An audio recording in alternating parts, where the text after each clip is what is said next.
Hello, I'm Jackson, the Mental Alchemist. In this video, I'm going to touch on two keys that are important in the process of mental alchemy: creating a vision and taking time for meditation. Dr. Joe Dispenza, a world-renowned authority on the mind-body connection, provides a great introduction into understanding the benefit of having a vision and how the practice of meditation helps us to create the life we envision.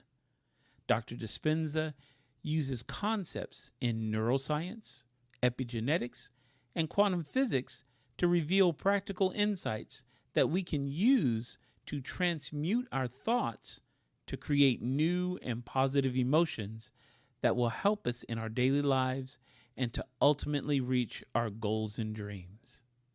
Please give this video a thumbs up and don't forget to click the subscribe button. And always remember, be defined by the vision of your future instead of the memories of your past.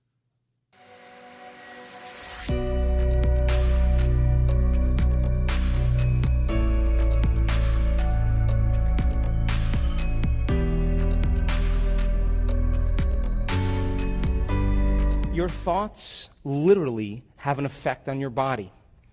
That all thoughts carry an energy or a frequency.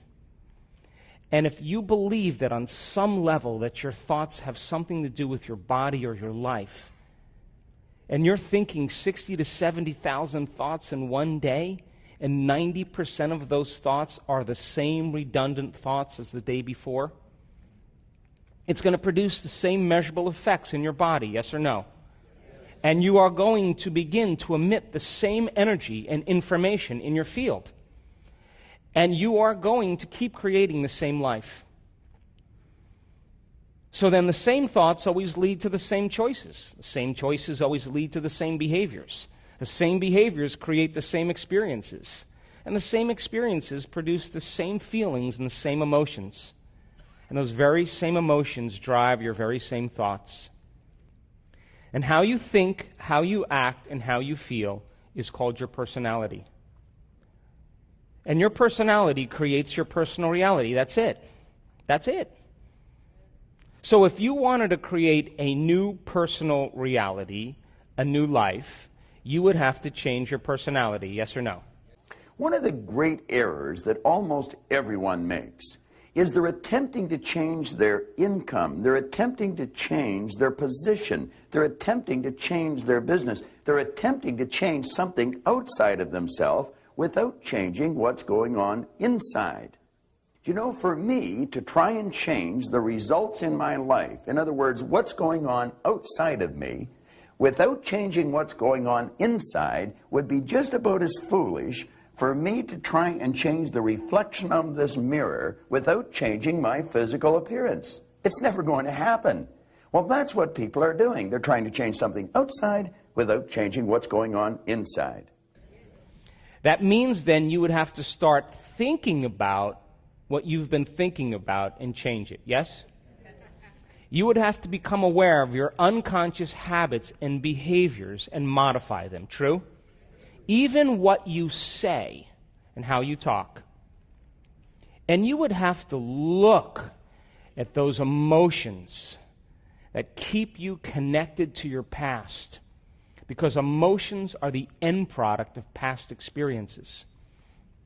And you would have to decide, do these emotions belong in my future? So most people try to create a new personal reality as the same personality, and it doesn't work. You're literally going to have to become someone else. So then the first process of change then would become conscious of your unconscious thoughts, yes or no? Yes. So then if you begin to become familiar with how you've been thinking, the moment you become aware of what comes out of your mouth and how you act, whether you blame or complain or make excuses for yourself or judge other people, the moment you become aware of that, then, it means then you're less likely to lower your energy and your emotional state during your day because you would become conscious of it. And if you said, I'm going to master this day, one day, one lifetime, how would an unlimited person live today? And you began to rehearse in your mind who you were going to be before you opened your eyes. The act of rehearsing mentally, when you're truly present, your brain does not know the difference between what's going on out there and what's going on in here. Because you've primed your brain, instead of to be a record of the past, that now it's becoming a map to the future. Can I teach my body emotionally what my future is going to feel like before it's made manifest? Most people wait for their wealth to feel abundant and worthy. They wait for their success to feel empowerment. They wait for the healing to feel gratitude and wholeness. They wait for their new relationship to feel love. Or they wait for the mystical moment to occur to feel awe. That means then we're victims to our environment. We're waiting for something outside of us to change how we feel inside of us. And the moment we feel better inside of us, we pay attention to whoever or whatever caused it. And that event in and of itself is called a memory. That's Newtonian physics, cause and effect. In other words, if people are in lack, or they're empty, or they're suffering, they're waiting for some external exogenous condition to change how they feel. And what happens if it doesn't happen? They spend the rest of their life fighting for it, trying to controlling it, manipulating it, trying to make it happen because they're separate from possibility.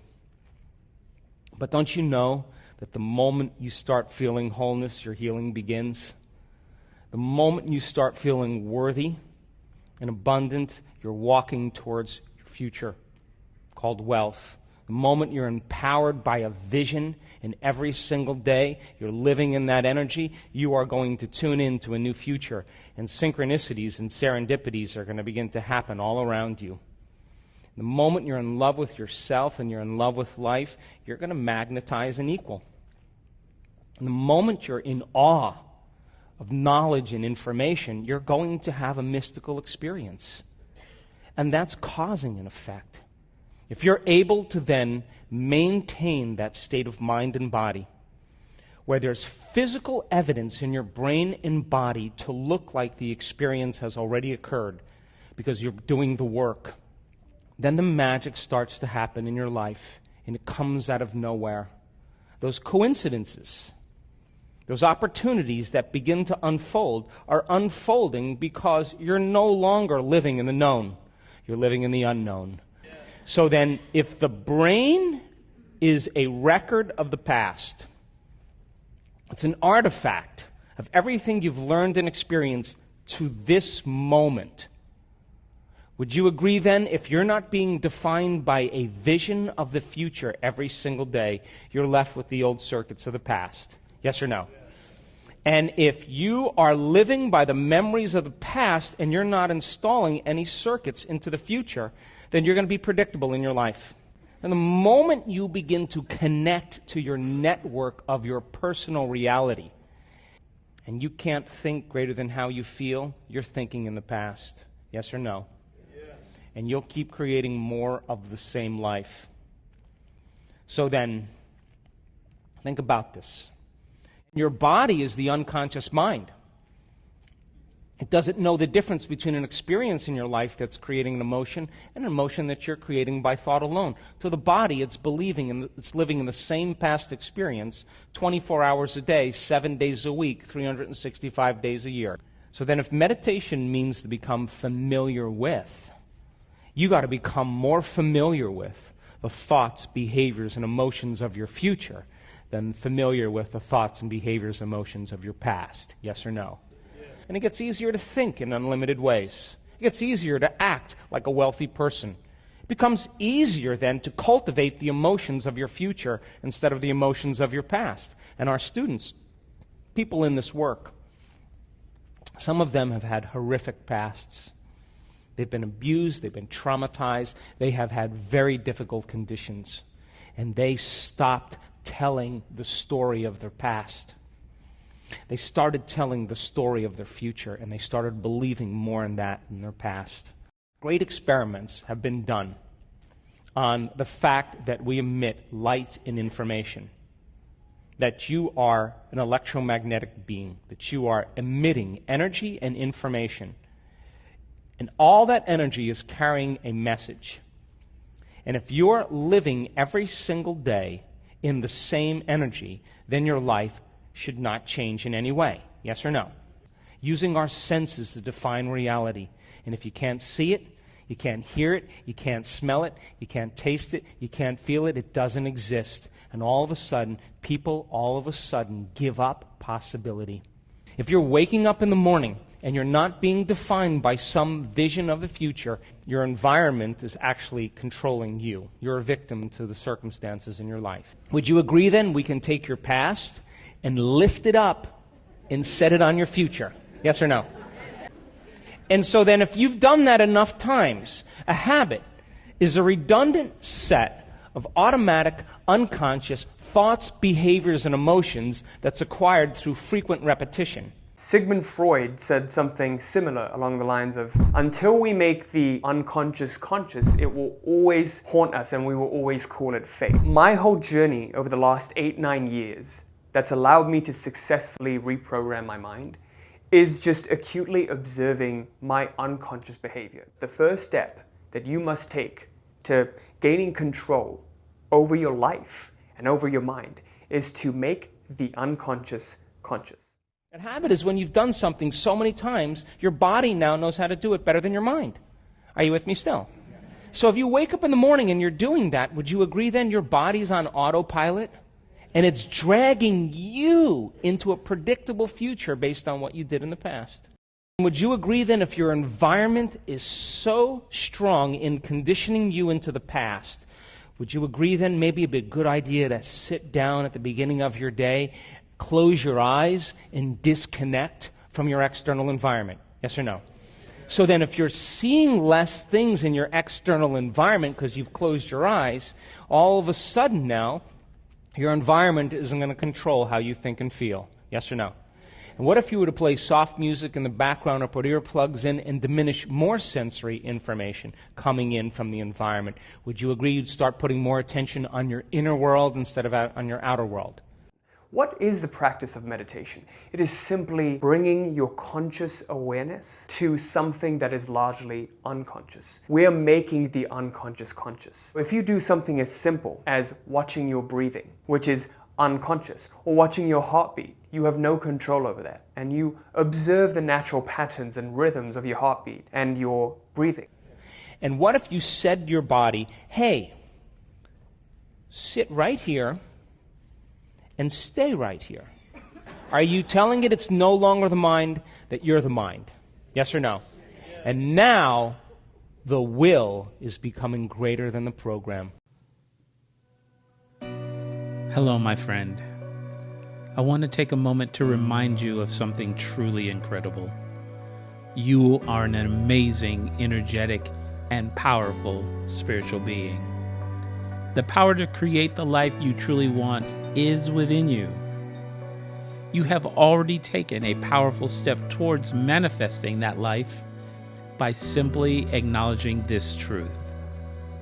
As spiritual beings, we often forget just how much power we hold within ourselves.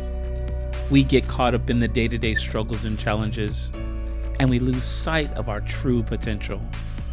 But I'm here to tell you that you have the ability to create the life you deserve. It all starts with a shift in your mindset, believing in your own inner power, and trusting that you have the ability to manifest your dreams. Whether it's a fulfilling career, a loving relationship, financial abundance, or simply a sense of peace and joy, it is all within reach. By embracing your spirituality and tapping into your energetic being, you can harness the power to attract positive experiences, opportunities, and abundance into your life.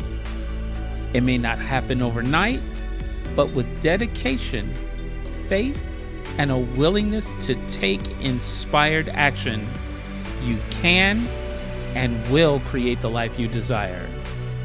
So I encourage you to take a moment to connect with your spiritual essence and visualize the life you want to create. Feel the excitement and joy of living that life, and know that it is possible for you.